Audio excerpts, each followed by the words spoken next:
So yeah, so let's talk about this week the decaying flow. Something that might be interesting to some of the people here. So the idea is that since Superfluid allows many different agreements to be implemented in the system, so each agreement would implement their own kind of formula how the liquidity is going to be distributed between accounts. We currently have a constant flow agreement, which you're all familiar with. We are merging the code for access control for the constant CFA this week. So we'll be testable on testnet fairly soon, and to mainnet should be shortly after. Right. And then we have IDA, which is for instant distribution from one account to any accounts. We haven't shipped GDA yet, but that's something that also can be possible with Superfluid. But today, gonna introduce something a bit more exotic, but should be interesting also as a experiment or potentially a new agreement to add. So feedback will be welcome, so that we know that if there's use case for your application or your you can have some more ideas like how can you use it, right? So I'm just gonna start introduce the decaying flow rate. Let me share the screen. Before that, is there anything that doesn't make sense so far? I just went real quick about what is Superfluid agreement. I guess everyone here should be more or less familiar with. Is there any questions before I go forward?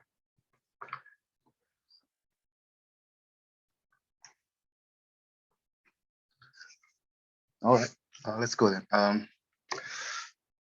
So decaying flow rate.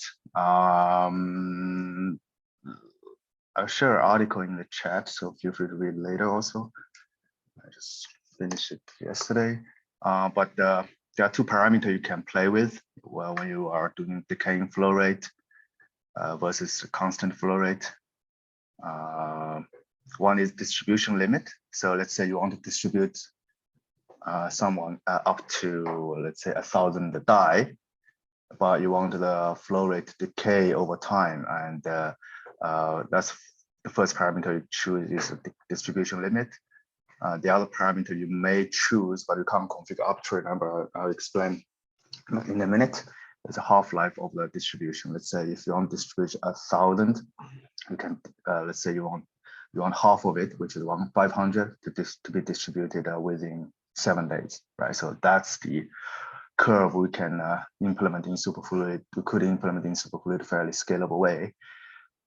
So the curve, first example, would look like this. Let's say Alice sent to Alice. No, wait. Yeah, Alice is a purple curve, and Bob is the green curve, right? So I think that it's configured to distribute 1,000 with a half-life of 7 days, right? So the x-axis is days, right? So if you see roughly here, 7 days, so around 500 distributed, right? So every 7 days, it will be half of them distributed. So actually in 14 days around this, so 250 got distributed, right? So distribution limit would be 1,000, but it takes forever, right? Because it's just half of the distribution rate every 7 days. So that's the general property of a simple case. Just one comment that if you want actually distribute only 800, but you still want the half-life to be 7 days, we could actually add to the Sentinel system that, for example, here the Sentinel would have an incentive to cut it off because permission would allow it, right? So that's kind of an extension we can do. But in general, the base case would be like this. And it's fairly scalable if you are using the same half-life, and but in the system, we could have a set of them. Let's say you can choose between 7 days, 1 month, a quarter, a year, with a 4 or 5 combination, then that's the system can handle without a problem.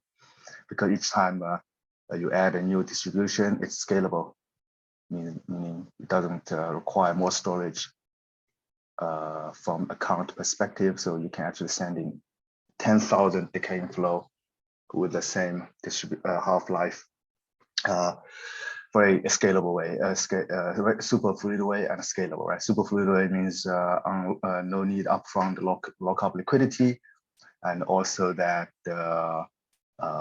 similar to constant flow rate, you can send to any number you want. There you won't have the gas problem.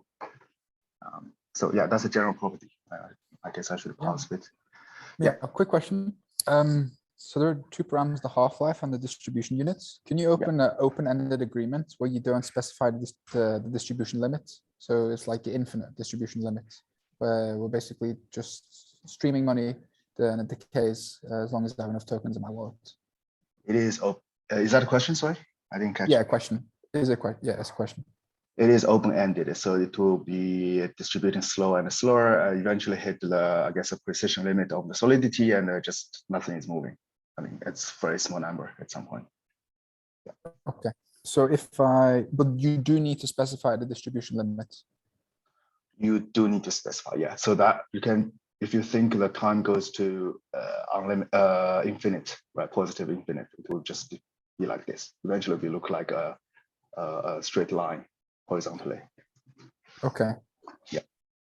Okay. So let's say if you want to distribute $900, like you said, over 7 days, at the end of those 7 days, you'd have to do an on-chain transaction again to create another agreement. If you want to distribute 900, and if you choose half-life of 7 days, and after 7 days, 450 got distributed, and after another 7 days, 225 got distributed. So it never distribute 900, never, would never. But what you could do is choose a distribution limit, but choose a cutoff point, allowing the Sentinel or yourself to liquidate. So you do never need to reach the limit, which takes forever, or you can just say, okay, Sentinel, or I would close it at this point. So you can do that. So you can use a Sentinel to do that job. You could use, if we add that functionality to the Sentinel, right? So then you have an automation. Sentinel become a kind of automation system that you just send the distribution, it will liquidate it at some point. Gotcha. Does that make sense? Gotcha. Yeah. It does. Maybe I'm just perhaps the one thing I want to make sure I understand is what happens at the end of the half-life, like with the distribution limit? It continues. It continues. Continuous. Yeah. Perfect. Yeah. Half-life is here, right? So it just continues. Oh, Half-life. Oh, right. Yeah. Like Half-life decay, like Half-Life. Oh, okay. Yeah. That's the point. Yeah. So it just continues. Okay. Half-life is just for you to kind of describe the speed of decay. Got you. Yeah. Kyle has a question as well. Okay, a slightly complex example, but with the same decaying rate, right? So we have now 4 participants in this case. So same half-life for all the streams, and Alice sent to Bob decaying flow with the distribution limit 1,000 from day 1. So Alice is a purple one again, so distribute 1,000 from day 1. But from day 7, Alice sent it to Carol, also 1,000. So it's accelerating, right? So 2 stream composed. Then from day 14, roughly here, Dan sends to Alice 2,000 from day 14. So with this, Dan started to drain fairly quickly, but with the same half-life, right? So Dan eventually gonna drain 2,000. If you can imagine the extension of the rate. So Dan is a yellow one. So eventually 2,000 is gonna go. Well, never reach 2,000, but Dan would run out of 2,000, distribute closer to the 2,000 limit, and Alice get her 2,000 back over time also.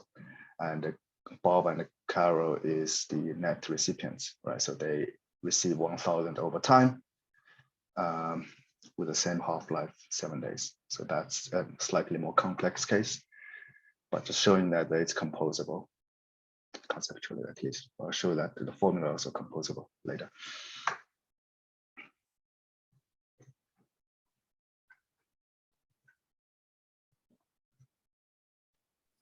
Yeah, sorry, just one question. So the distribution limit is basically the flow rate which we reach in the limit. This is the like in the limit, once we go to kind of infinite, this is what the distribution limit is. This is kind of the flow rate. Right. Okay. So I should specify a bit better that the y-axis actually meaning the balances of the count. So there's nothing about the flow rate here.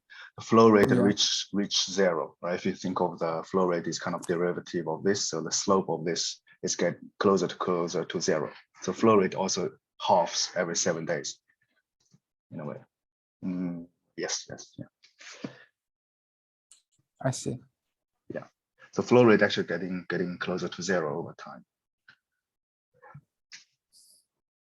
Do you think it'd be possible to have the correct decay? So it decays steadily, but instead of always going to zero, it instead plateaus at some overflow rate, basically equivalent to the constant flow rate. So in the limit, the quadratic decay transitions to the constant flow rate agreement, in theory at least, because you basically it flattens and flattens and flattens.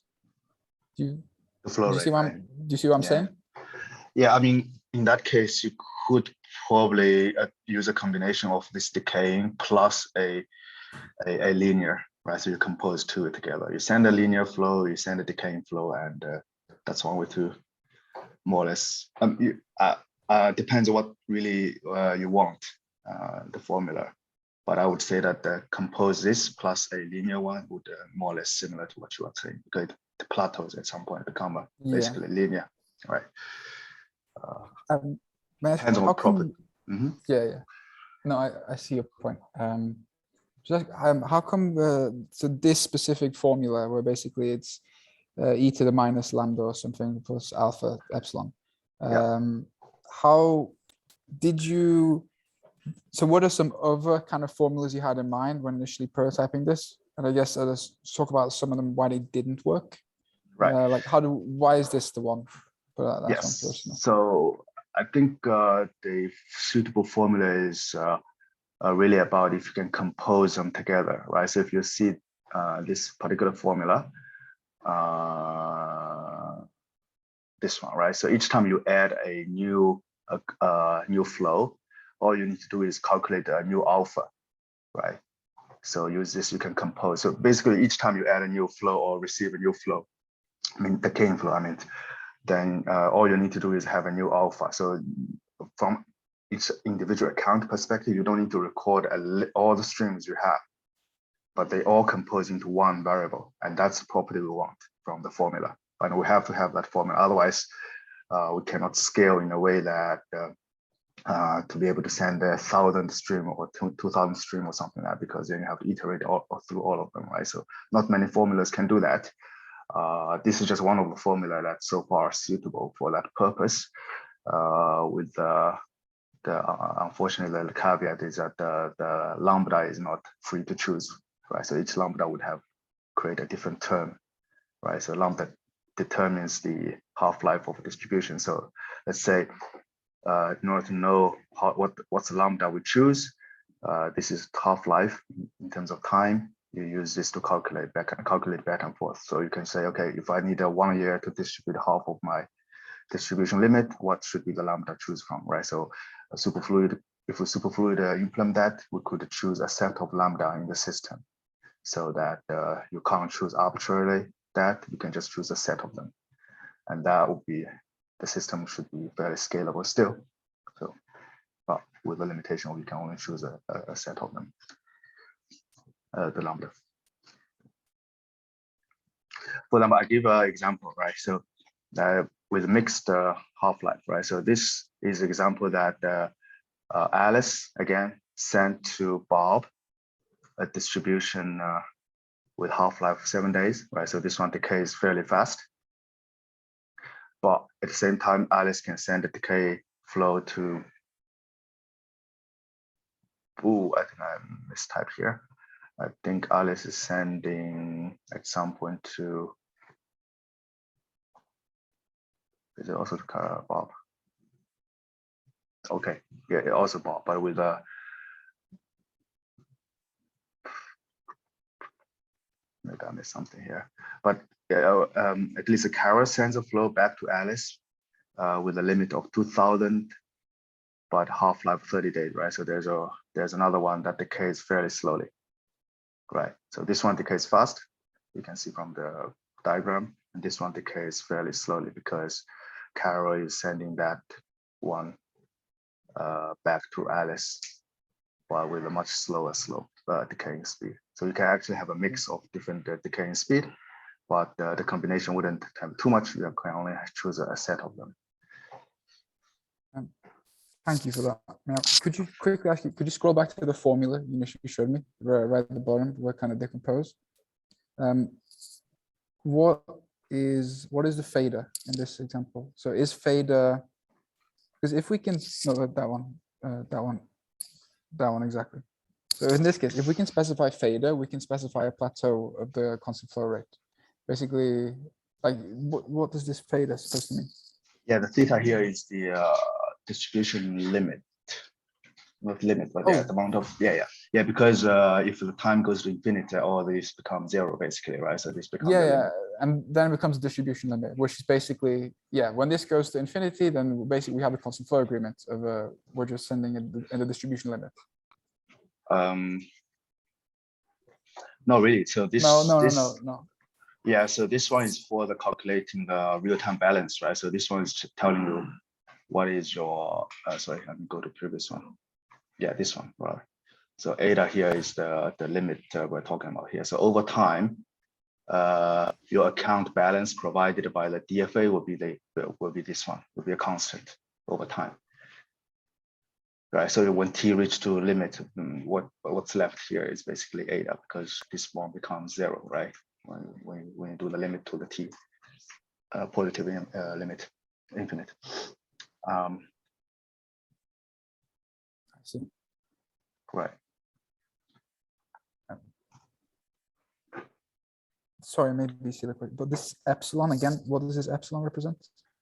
By limits is the evident to maximum. Does the account balance? Okay, yeah, it's here. It's the balance provided by the agreement.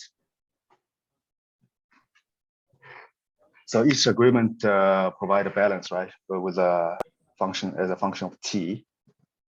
This is not flow rate. This is more like a real-time balance provided by that agreement. So over time, your account will have a balance provided by this function, right? But if you take derivative of this, that's basically the flow rate. If you will, right? You take the derivative of t, and this one goes away because this one's constant, and the derivative of this function is essentially a similar form with different sign, right? Because this is a logarithmic. Oh, sorry, not exponential.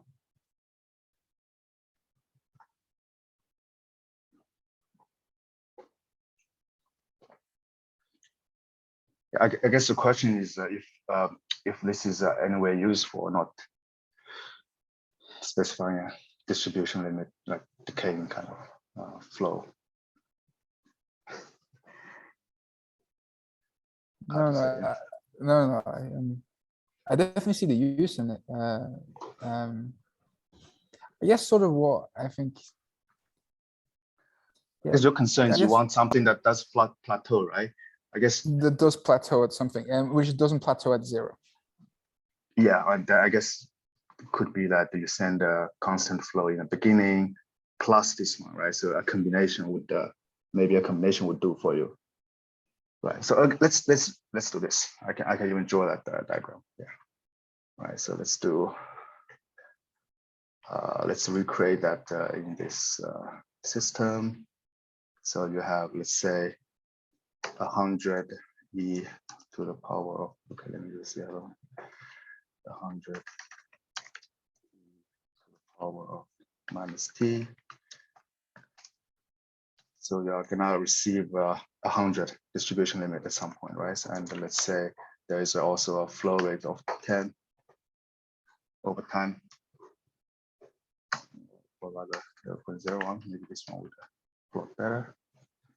Let's see what it comes out. Right. So this one is a combination of constant flow rate and the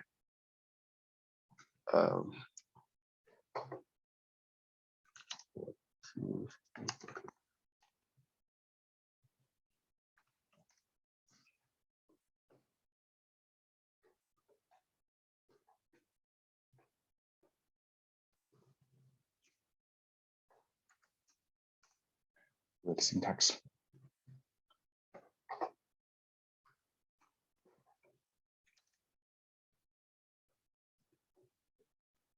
Yeah, so this is better. This one doesn't do well.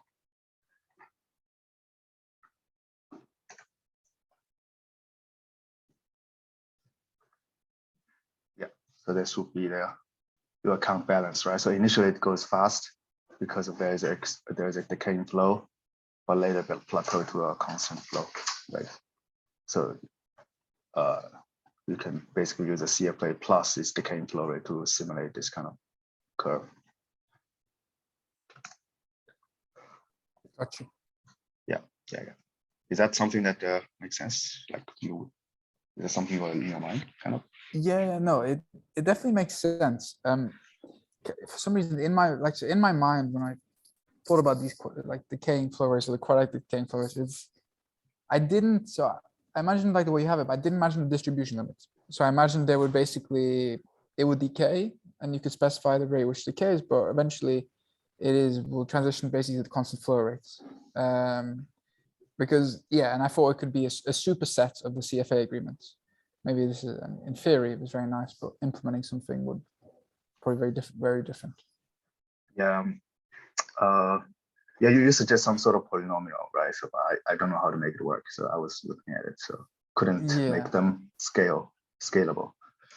Someone have sent something in the chat. Let me check. Would there be a way to settle the reminder, or would it be a more convenient solution to allow the stream to be closed by a Sentinel update?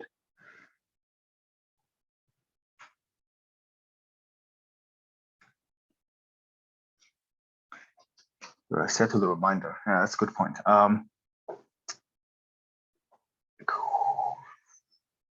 Yeah, don't know. Perhaps through the super app again, right? So when it's triggered, and then super app distributes the rest to automate that kind of distribution.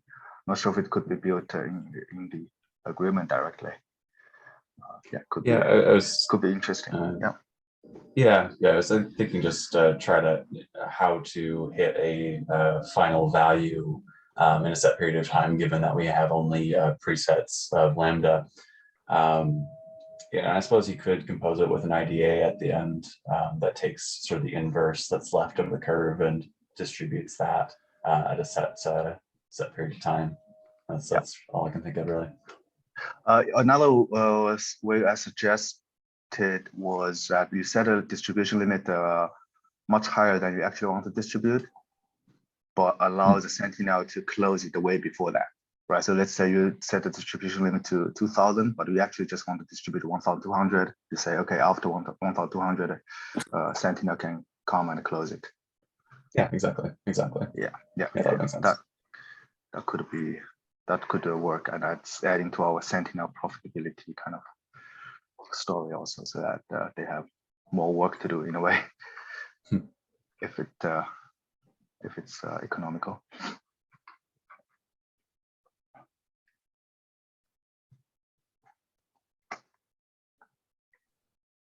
Yeah, have you considered building this as a distribution rather than a one-to-one stream?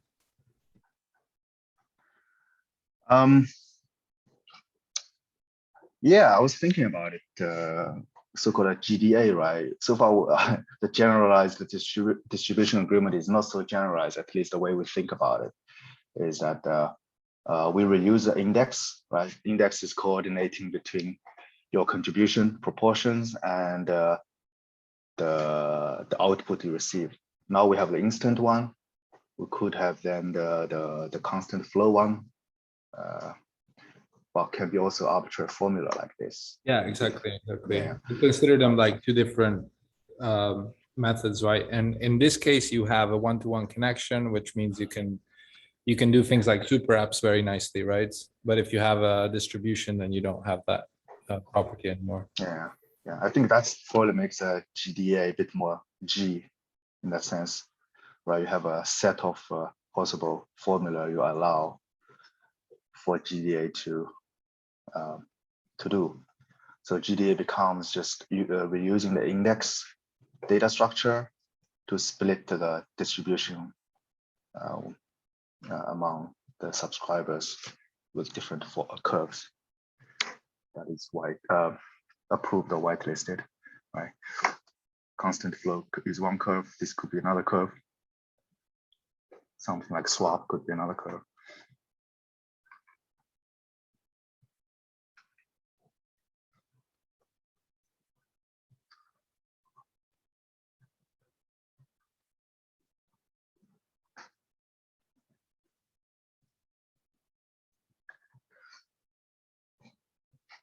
Is that a use case? I'm just thinking.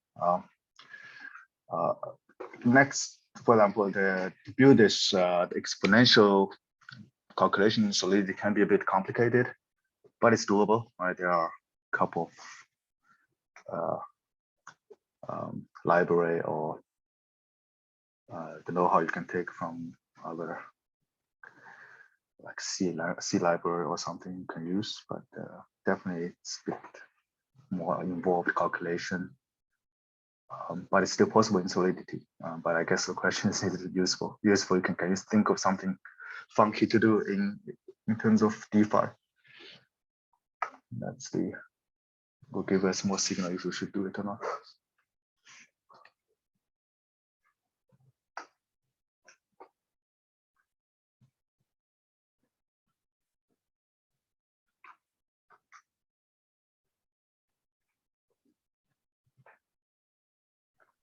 Yeah, one way that I think this is useful is to do something like an exchange. If you have a price function that's defined by incoming and outgoing streams, then the price will move in a similar way as these curves until it plateaus onto a kind of base price, if that makes sense. Mm-hmm. But probably not the same curve. We talked about flow swap before, right? They are not really the same thing. But yeah, I see the general idea.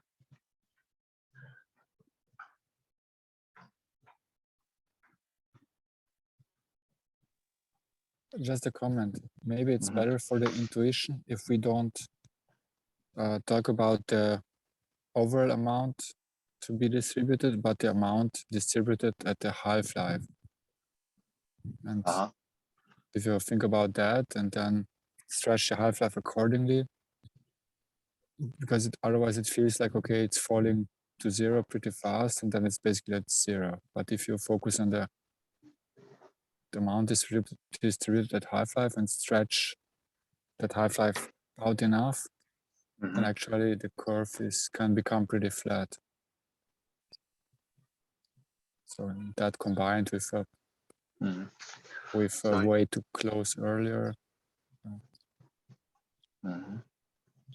Well, so you describe the input differently, but for example, you say, are you saying that, for example, here instead of saying Alice sends a decaying flow to Bob with a distribution limit of 1,000, you say Alice sends a decaying flow to Bob, and half of them are with an amount of 500 is distributed in 7 days. It's a very long sentence to say, but yeah, exactly. Yeah. It will be the same, but maybe the intuition leads to a bit different understanding. Yeah, I don't know what's the intuition here better. It's not very intuitive, or is it? It's not something we're familiar with daily life, I guess. I think it's in general a bit counterintuitive to think about infinity, because that's the thing with the total amount distributed, you deal with infinity here. Yeah, but that's why I think the intuition was Tony said, a combination of a constant and this one, right? This one, it's an interesting curve, but how can I describe this, right? If I say it's a composition of constant plus a decay, so initially it's faster, at some point it's slower, at some point it plateaus. So you have kind of two segment but very smoothly transition from one to the other. That would be the. But this again is a very steep version where all the action happens in the first part of the picture. Yeah, right. But that's just because of the number I choose. I can play around with the number, so it probably will look different. Let's try. I think it's just combination thing, right? And I can plot less. Of course, I can go only at 15. I post this there. You can try it out yourself. Yeah. That's the formula you see I posted above, the one with the polynomial. That's really kind of what I had in mind. Now, it's not possible to compose these polynomials the way we want. I guess whatever this is, this kind of what you realized you did it when you're working on this. Yeah, I think we can talk about what is composability in the first place, right? So we can. That would be helpful. Yeah. Let's do that actually. Let me see if I can find a way to kind of describe it better. So first, Tony, remind me, what do you mean by that function? Is that describing the flow rate, or is that describing the distributed amount? That's basically the real-time balance formula. Real-time balance formula is describing the distribution over time, and you take derivative of it, then it becomes a rate, right? Yes. No, this would be the flow rate formula. Okay, that's flow rate. Okay, and yes. K is a constant. Yes, and C is a constant as well. And the K would be the plateau. No, the K is basically the constant flow rate in the limit.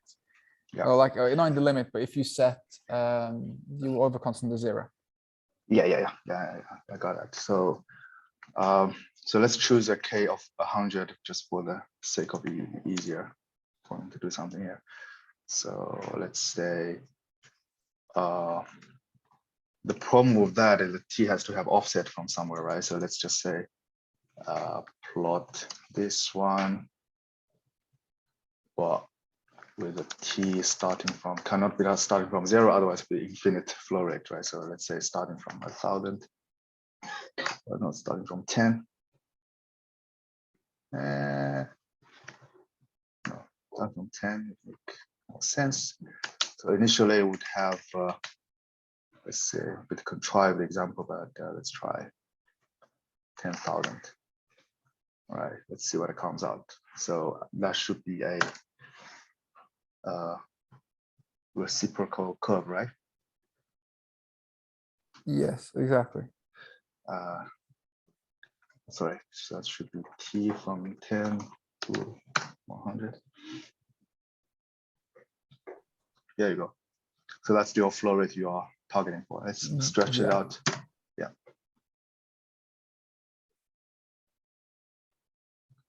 Here you go. Right, so you have a high flow rate in the beginning, but over time become 100, basically approaching 100. Yeah. Right. Okay. So now we just need to calculate what would be the real-time balance formula from this. What I usually do is do this. Let's see, how do I do that? Integrate this one by dt, I believe. Yeah.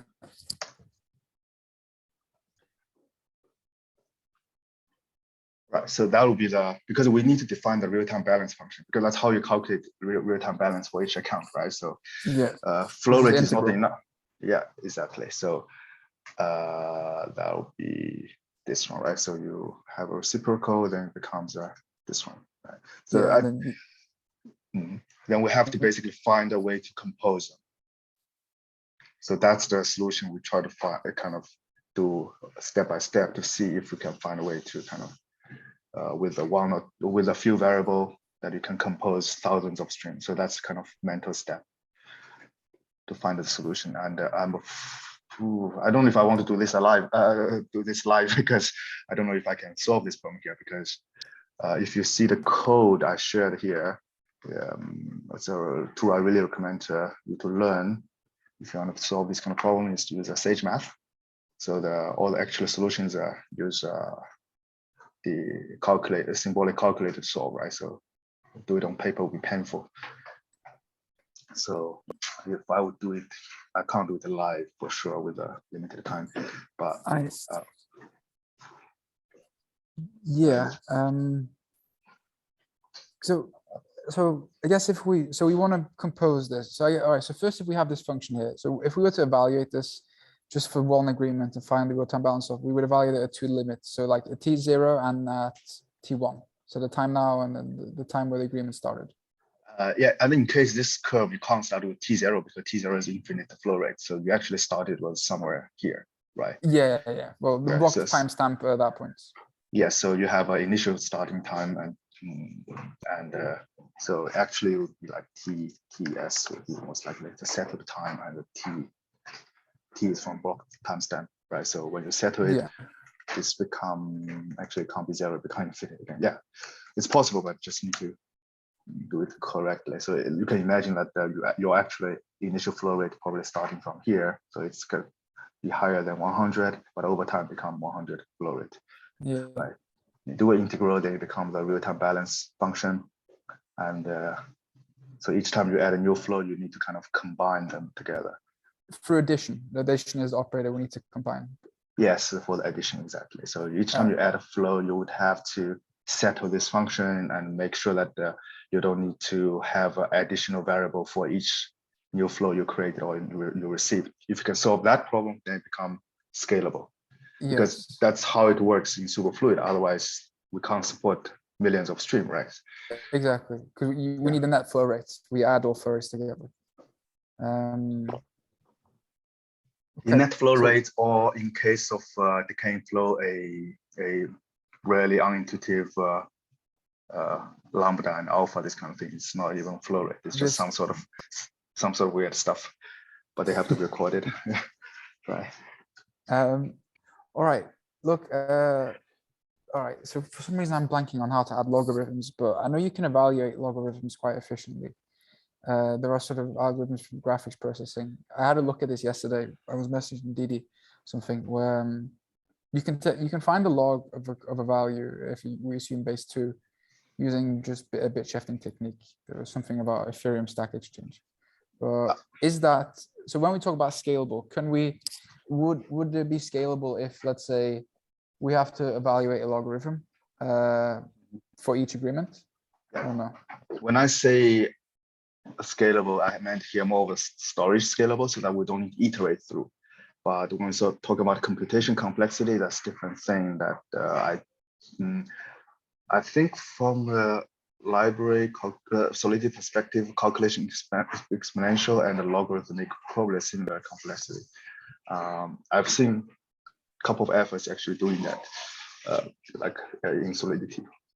I haven't done deeper investigation to choose which one is the best for this case, but in general, I don't think it's a blocker. So we just need to choose how do we represent the exponentials, and then the second is how do we create such library that's efficient. And as far as I can remember, in C, for example, some of the logarithm and library actually is table based. So there is a table to assist. So it's kind of trade-off between storage and computation time, right? So you use a huge table, compensate the fact that without it you have to do a lot of steps, and so that we could do even similarly in the Solidity space. We could deploy a logic contract that utilizes the entire contract limits, right? But with a lot of pre-filled tables, so that the calculation is super efficient, because you don't even need to read storage, because reading from the code, how do you say? Reading code, right?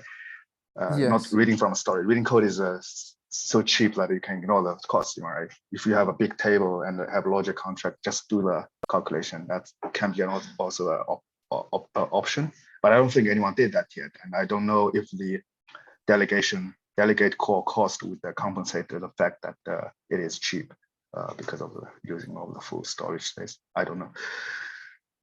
No, I get you. Yeah, I mean, that's the thing I found. It's a monstrosity, but there's more mathematics. That here link takes you to the actual mathematics, which is a little more clear, put it that way. It's a technique using graphics processing anyway. Yeah.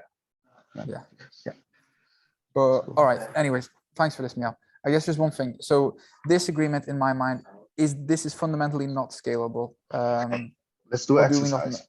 Yeah, Mhm. that would be. Let's do XX to see if I can try to expand this live without rehearse. So what do we have? We have a real-time balance is calculated as 10 log t. All right, so if we just expand it, that'll be 1,000. Where you have two terms. One is a linear part, one is a logarithmic part, right? But we don't need to do some symbol here. Let's say this one is called A. This is the flow rate is going to be plateaued, right? And this one, let's call it what would be a nice name? Let's call it P. So instead of using the action number, let's use the symbol so that we can get a feel of how it looks like. So you have A T plus B log T. Right.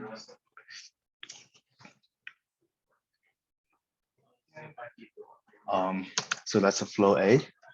Let's call this one Tony flow. TFA. Tony flow A. TFA. TF1.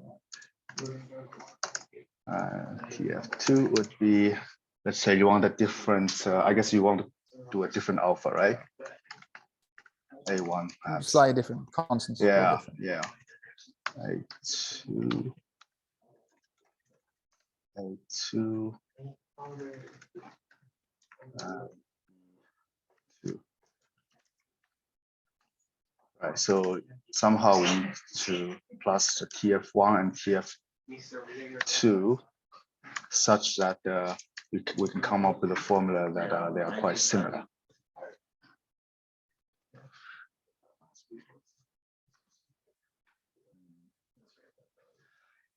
There's something here also different. Let's see.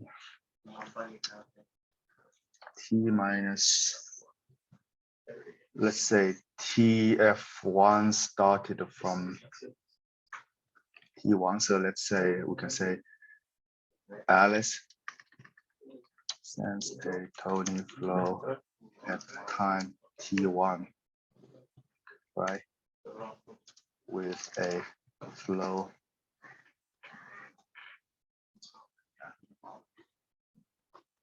plateau rate of A1, right? If that makes sense.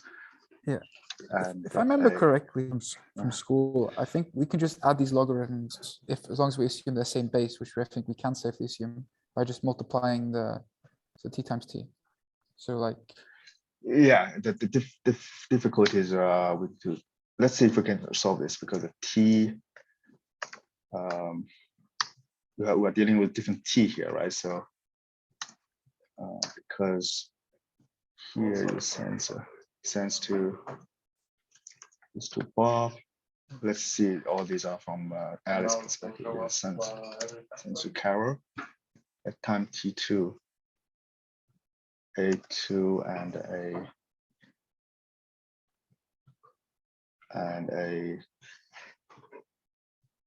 I don't know how to describe that B1 to be honest, but some sort of B1 that affect the initial flow rate.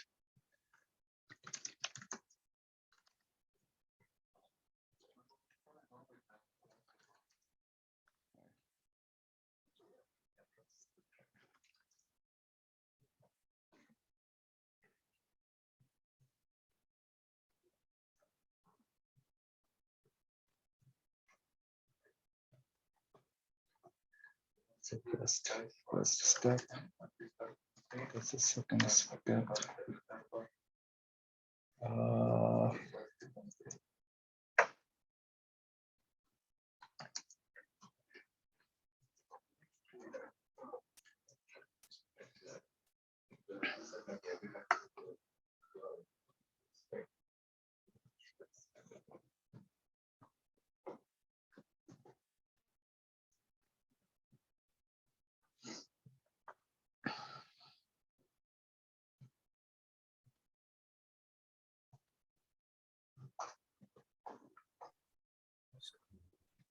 How do you split the log t minus log t1? oh, I feel log- this is, hold on, this is doable, I feel like.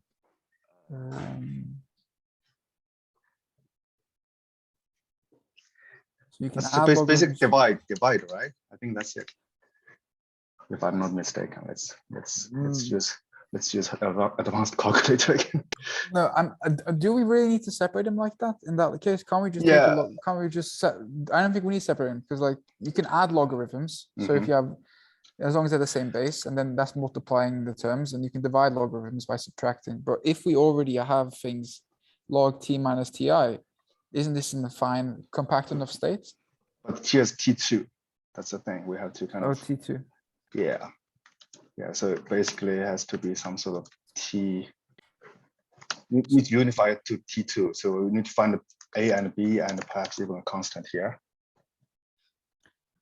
Because Right. what we end up with, if we do that, we can get like, so if we add TF1 and TF2, we can end up doing log t minus t1 multiplied by t minus t2. We can combine that logarithm. Yeah, I think so. Let's see. We can combine the logarithms where basically we're just taking one logarithm, but inside we're doing a multiplication. Here you go. No. Oh, it's good. I'm thinking this.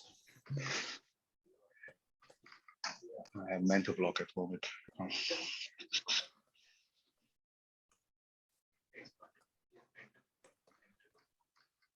Here we go. Plus is the multiplier. I've got it. Yeah, it should be division.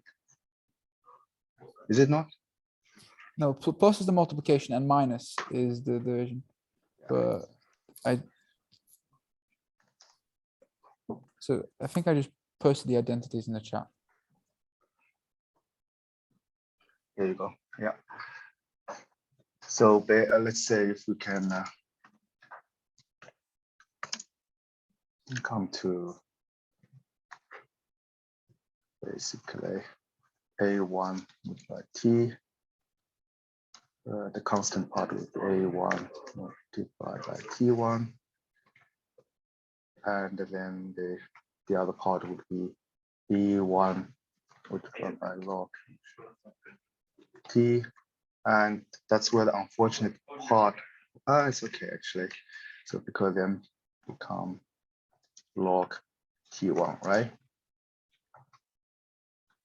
So now we have a nice 3 parts. So to make this agreement, I guess if so long as we just keep adding them together, it becomes A, B, C, 3 variable we need to store for account. That should be, so this would be the kind of real-time balance function for the, does it make sense? Wait. Yeah. Yeah. Look, I think this is, I want to protect myself, but I think this, so the reason I like this perhaps a little more is that, so there isn't necessarily a distribution limit. So this is sort of a more of an idea where you kind of just, as long as you specify these constant parameters when you open the agreement, you will, and it's very intuitive as well. So you specify 2 parameters, A and B, and A is really the constant flow rate when you plateau, and B is the rate of decay. So intuitively, from a user's point of view and a developer point of view, it's very intuitive how this will flow. And also, yeah, and the thing with the distribution limit is also that you're distributing a fixed amount over a period of time. And I guess maybe for the use case we were thinking of using this is we don't know the fixed amount, how much value will be distributed when creating the agreement at least. Let's plot the example.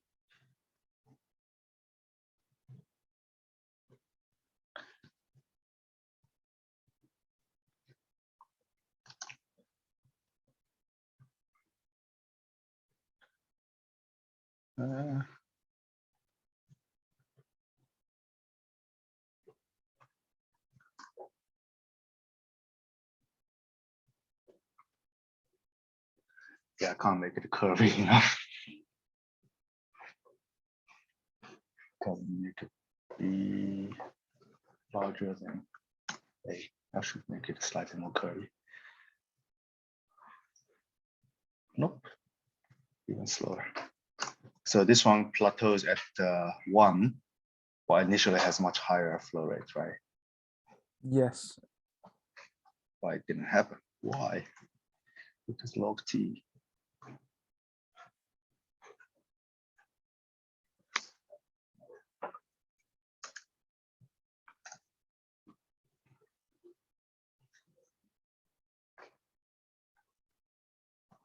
Yeah, it can't be too small value, though. It would become kind of negative. Yeah, so this one start to look more curvy. Because I put more zero would help.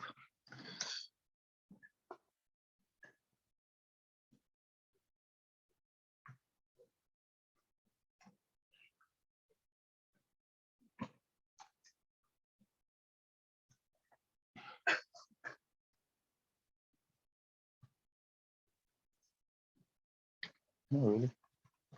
That's strange. Maybe if we increase t, not t1 to 5, but t increase the range. 1 to You mean the rank? 100.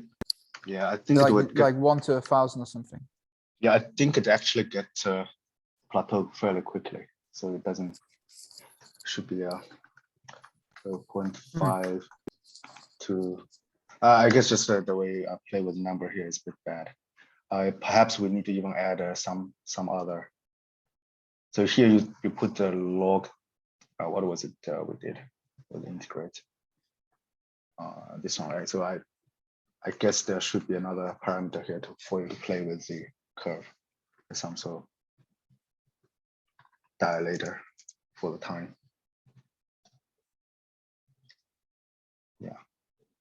Yeah, I think here it's probably the problem. It's like the lambda problem of the DFA I was saying about, right? So if you have different parameter here, then they don't scale. They don't scale storagely. So I guess the question is, how do you describe this curve, right? So with the decaying flow, you describe as distribution limit plus a half-life. But how do you describe this flow? Do you need or not need this function? What I'm afraid is that without this, your curve would be too boring because we're using time, right? The time, as you can see here, maybe just 1 or 2 seconds already plateaued, right? So to change that, you have to add a variable here. And that's, okay, now I get it. I think that's where the scalability problem comes from. The same problem as the decaying flow. So the moment you add something here, they're not scalable. Let's call this one also lambda. Right. And this one is not scalable because as far as so this one. So just to clarify where we are. So the initial line we're looking at the integral of the result here. So 100t times 1 plus. So this is the flow rate, the integral of the flow rate. This is Tony's flow rate. The integral, so yeah, the evaluator. So there we have the constant multiply, and then we have some epsilon, which is the 1000, and then we have log t. Now, I think the parameter I had in mind you play with is the 100 out of 1000. So the 1000 is where you basically play with the rate of decay. So this is the parameter which decides the rate of decay. But I'm afraid that's not going to happen because the one that actually changes the decaying speed is the law, this term. So you're just amplifying the rate, sorry, the curve, but the decaying is fairly determined by this one, by the lambda inside here. All right, so if we look at the flow rate function, then am I the one we initially drew, like f of x equals c plus? Excuse me, sorry. Let me create a new one here. We can play interactively. So let's say alpha. Sorry. You want to play with the integral, right? Yeah. No, first the flow rate function, because I think the flow rate function, which is more simple, which is just a plus c over t, like y equals a plus c over x or something. So let's put an a and put a b and put a lambda. It's 1. Lambda is a constant. Let's do this one. Let's say y equal to A, B, lambda plotting over T. There you go.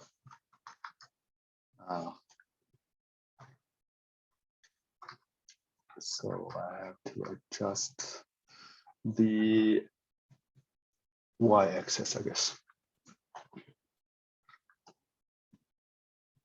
There you go.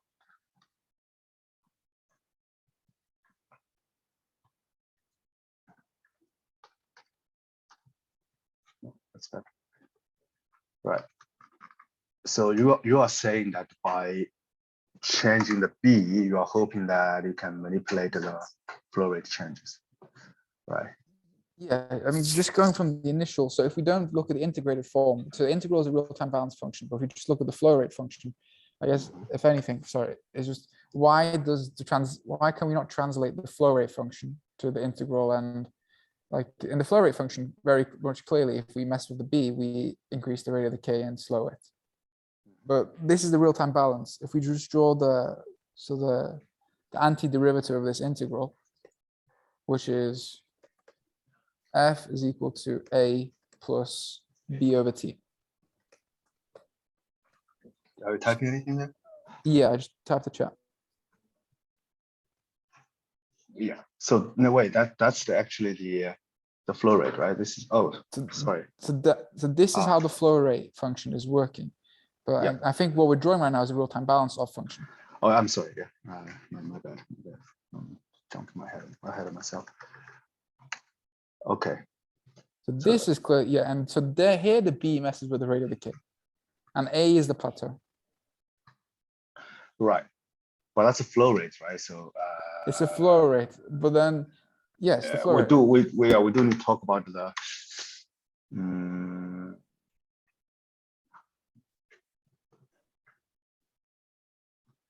yeah. Well, but in the end, it's about settling balance. I think let's see. Because here, when you create the agreement, you specify two parameters, A and B, and they're quite intuitive. A is the constant. Go on. But in the agreement, we never specify flow rate. Flow rate is a derivative of the real-time balance, so that's the other way around. Yeah. Because Perhaps, it's yeah. But this is sort of a. But this is the flow rate specifies the rate at which money moves, which is really, I guess, the mental model I had, which we want to change the way the rate of the money moves. You want to make it decay quadratically.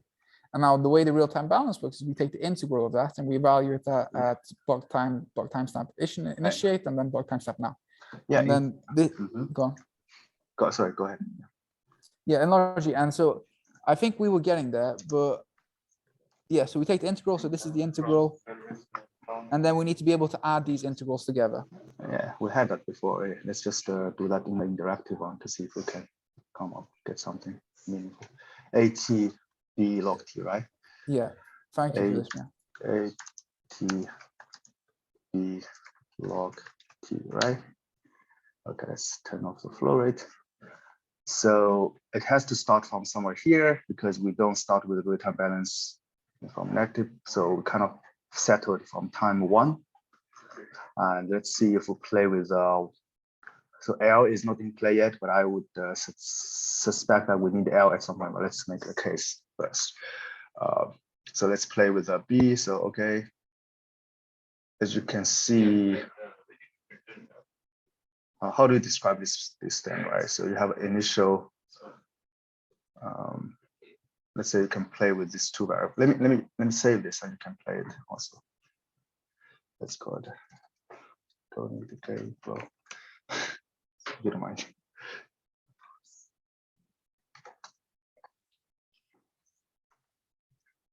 Right, so you basically can play with A and B. Right, so the question then is it sufficient for your use cases, right? What I suspect is, so I'm gonna do some surgery here. What I suspect is what's missing here for you to actually make it useful for different use cases is the integrate. Where the heck is integrate I was doing?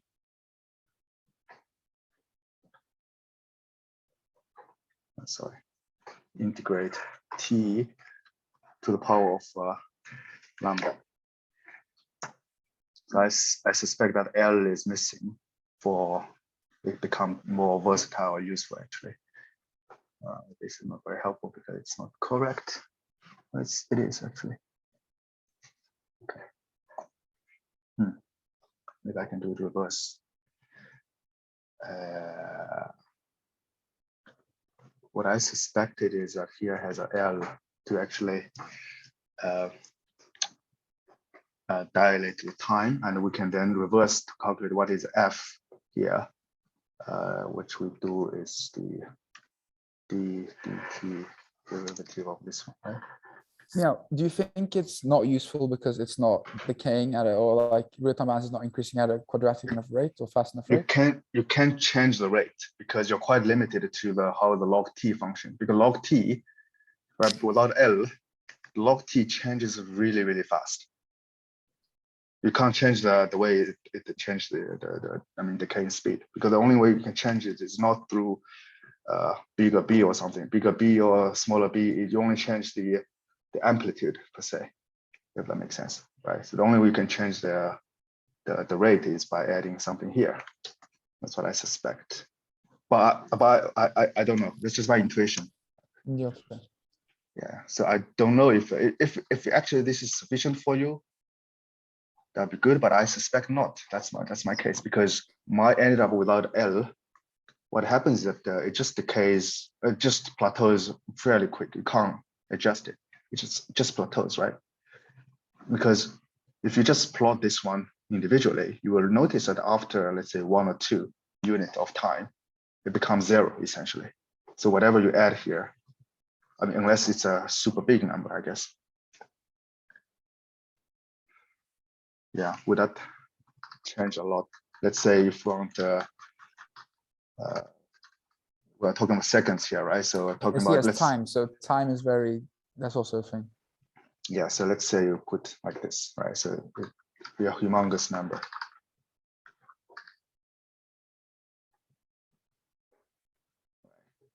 Then the proportion between this A and this one is so big that I don't know how I don't know how to describe that the effects you want. So you have to find a case for that. I don't know how to describe this curve per se.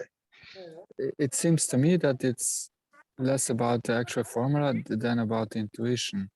So what if instead of thinking about the distribution limit, what if we say, okay, one parameter is the initial flow rate at t0, so when the flow starts.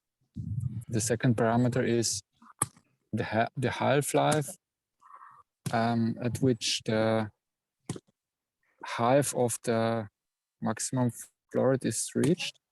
Mm-hmm. And there could be a third parameter, which is the minimum flow rate, if we want to combine it, if we want to put a floor.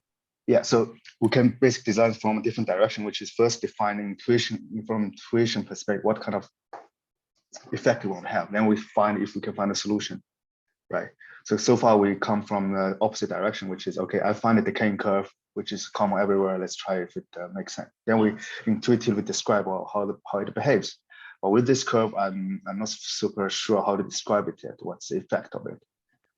Yeah, because if I play around with the DFA, with the exponential formula in Wolfram Alpha with different values and also different x-axis ranges, it seems to me that I can basically model everything I could think of.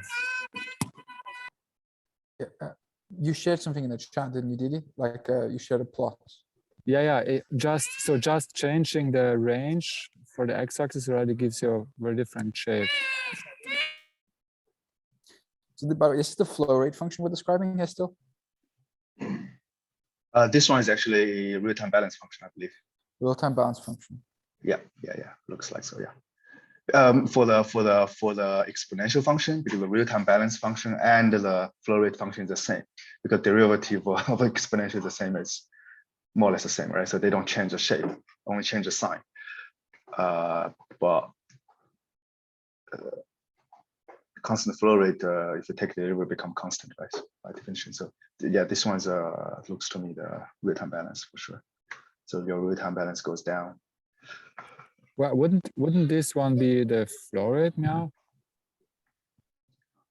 Which one? Yeah, this curve. Yeah, because it's the derivative. All right, you're right. You're right. Yeah, you put a. Gee, it works like this. It's natural language. I didn't know you can do it. Yeah, it looks like. Okay, that's funny. Oh yeah, you can see from here. Yes. So we take derivative of this thing. Yeah. So this is a real-time balance function, and this derivative become a flow rate. Yeah.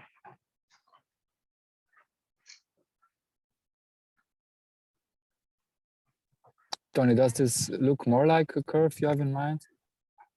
Yeah, I mean, so I don't really care about like what I guess what I'm looking for in this agreement. I guess what I think will very much fit our use case very nicely is we want to be able to have a plateau. There wants to be a floor for this, and we don't want it to be zero.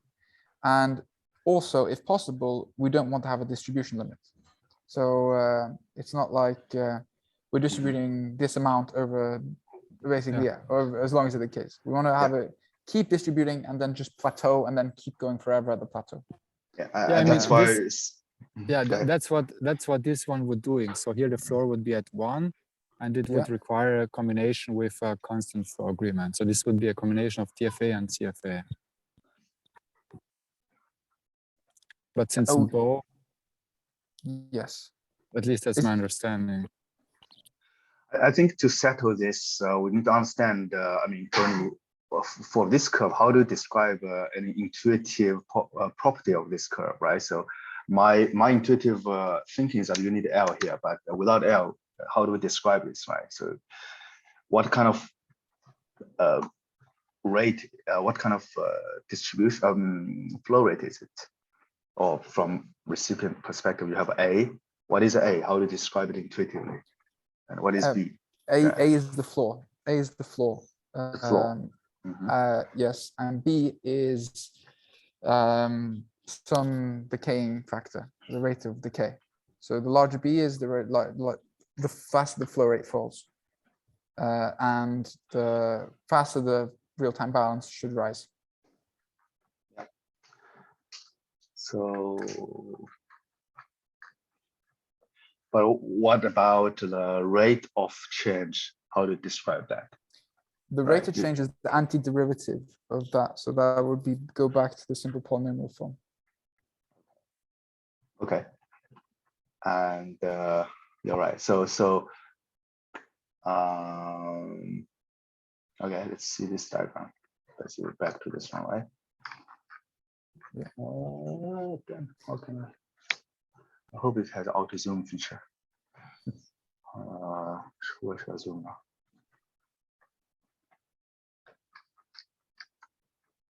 It's okay.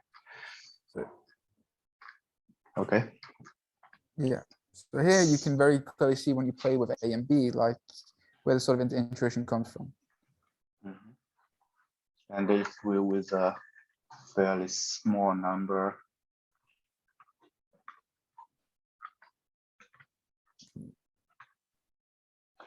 right? Because we're talking about seconds here. Oh, right. I mean, that's a fair point because, like, yeah, okay. Because they have a, yeah. I mean, I see your point on that.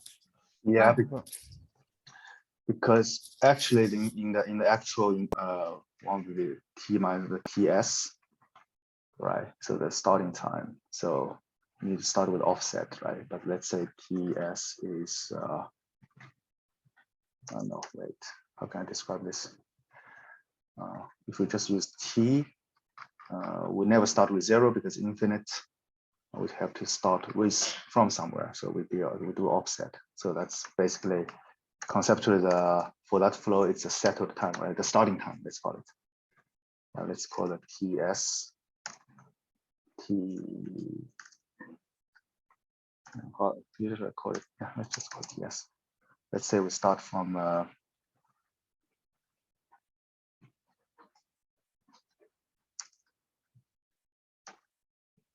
wait, Didi, you remember we talked about this? No, wait. It's about decaying rate changes depending on when the time was started. Let's say we start with today. What's the unit time today? Find you next time. By the way, I very much appreciate spending all this time, but there's also 10 minutes left. So if anyone has any other questions, I think Oh yeah, sure. it may definitely be fair to give them some time as well. Thank you, though. Can do more bit thinking. Yeah, I just have trouble with this equation, how to understand this one, but yeah, we can do a bit more. I don't think we can finish this one today.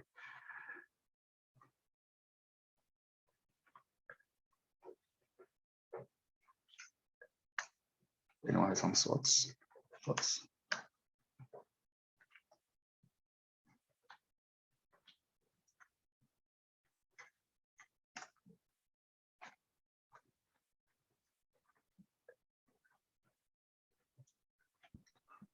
Maybe not. Let's still carry on.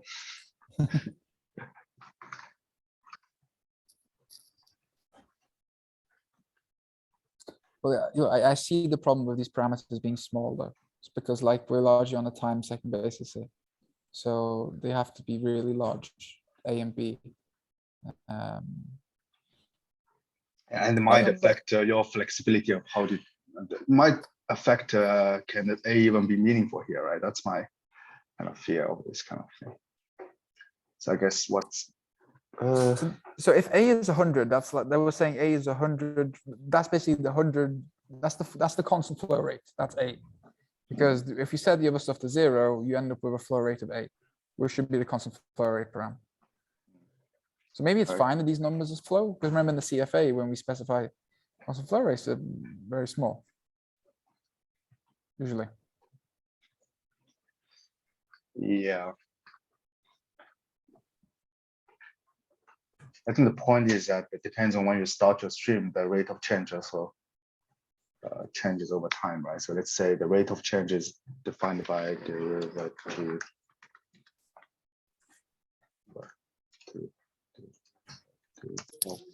What's the derivative of reciprocal? Can't remember. Need to calculate all the time. Oh, x squared, right? X squared, negative x squared. Yeah. Well, if we take the derivative of the flow rate function, then we get the rate of change of the flow rate.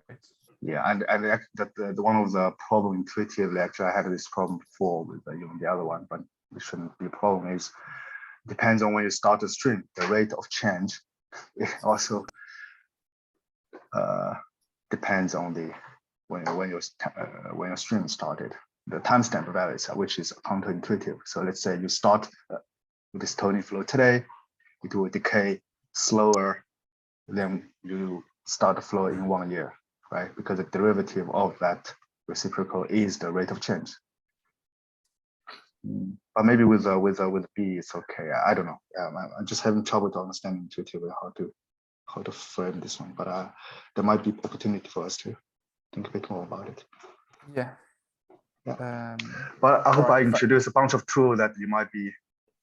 I would basically recommend to check out the Sage Math. So this one, you for them to create to solve the solution for the DFA, you basically need to see, okay, what's the RTB equation, right? You define that, and the other one will be if you want to create flow, how to create. Let's say if you have fresh account and you create a flow, how to map that flow parameter to the RTB equation. By RTB equation, I meant the integral one. We're talking about here, this one R, right?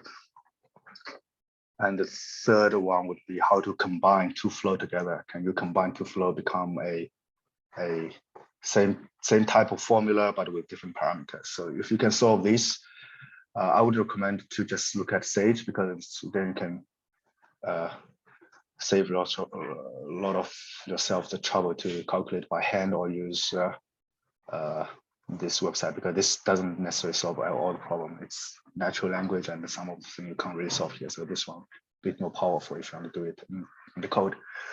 And this one basically easier to do plotting, solve problems, quick one. But this one probably already familiar with anyway. So just to have interactive. I guess that's hopefully that's something is useful to be shared today, is how to create a new agreement with different functions. I guess that's a tool that I would use. Thank you.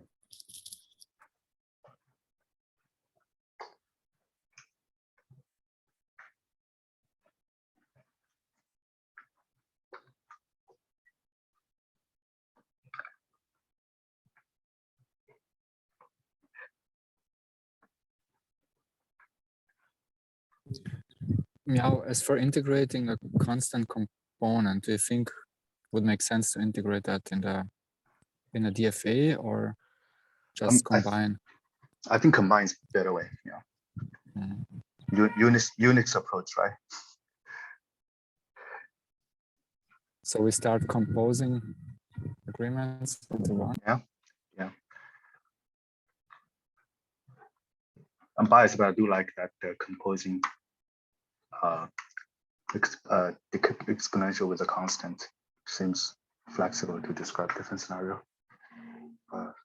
You could also you can imagine higher order agreements where you have a higher order agreement that if you have which it takes as a function of agreements, and basically an agreement which consumes agreements.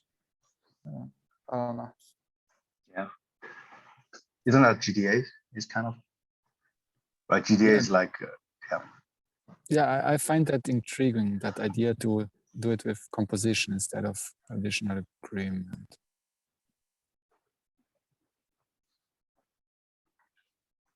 I agree. all right.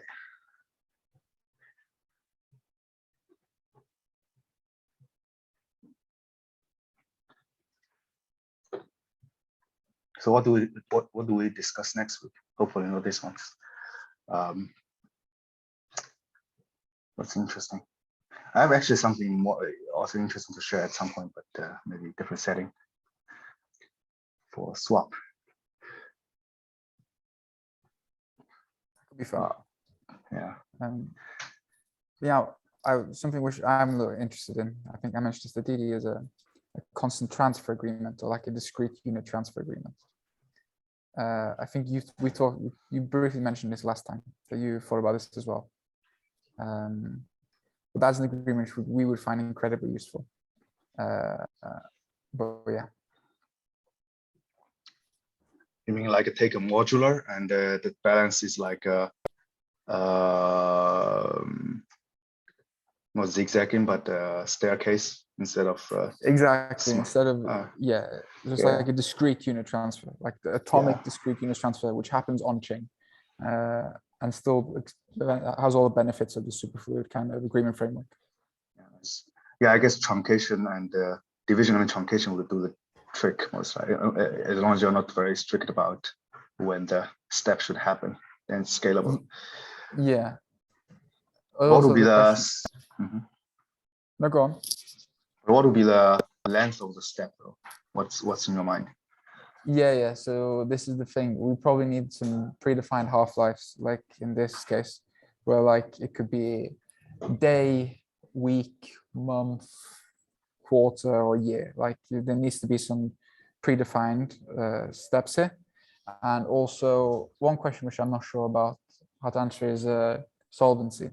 So suppose you open up one of these agreements, you would imagine you'd provide some buffer or some deposit of something of some sort. Now the question is about capital requirements. So what in the ideal world is there's zero capital requirement up until, let's say, maybe 4 hours or 5 hours before the scheduled movement of money, of funds, at which point you need the funds in your account, otherwise you can get liquidated and the agreements can get closed. I guess how do you integrate this with Sentinels and reduce low capital requirements? Yeah, maybe at that point the withhold balance is smooth, not staircase. By withholding, I mean like not deposit per se, but they are going away from the available balance over time. Oh, the easy solution, right? Easier solution, so that you do need the liquidity. But if you close the stream, you get all of them back. But you only lose them, or not lose, but transfer them when the staircase actually triggered, when the time point happens, and you cannot get those withholding amount anymore back, right? So withholding could be a smooth function, while the actual settlement could be a staircase. That's a shortcut. Yes. Does that still mean you have to pre-fund, like this full capital lockup? So let's say no. The withholding is a function of time. It does go away from your account over time. So You see what I mean? So suppose I want to send you $10 a Mhm. month, and that transfer will happen the last day of the month. Yeah, but When it's I- withholding. Yeah, go ahead. Sorry. No. But when I open the agreement, what happens and how does the capital look like? So the withholding amount goes away from your available balance over time smoothly, just like constant, but it doesn't go to the destination address. It goes to destination address only at the time of staircase settlement ranges, whatever it's called. Yes. So that happens in a staircase fashion, but it goes away from your account linearly. So you don't need the full capital requirement still, but it doesn't go to the destination smoothly. So you kind of have, because real-time balance allows withholding to the system without going to any pockets, right? So basically doesn't allow you to touch anymore, but it will be left for some other purpose when the time comes. Yes, I see your point.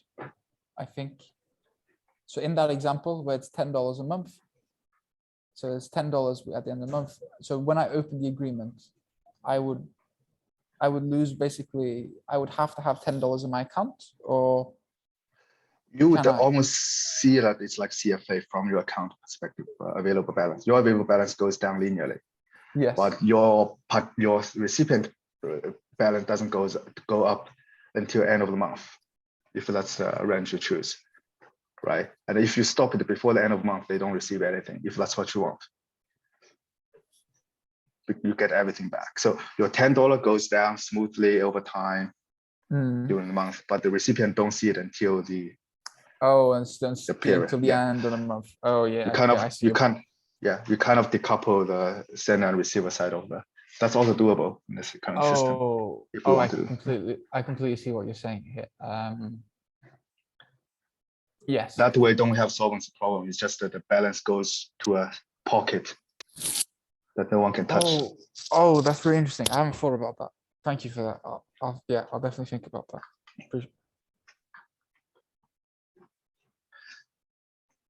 All right.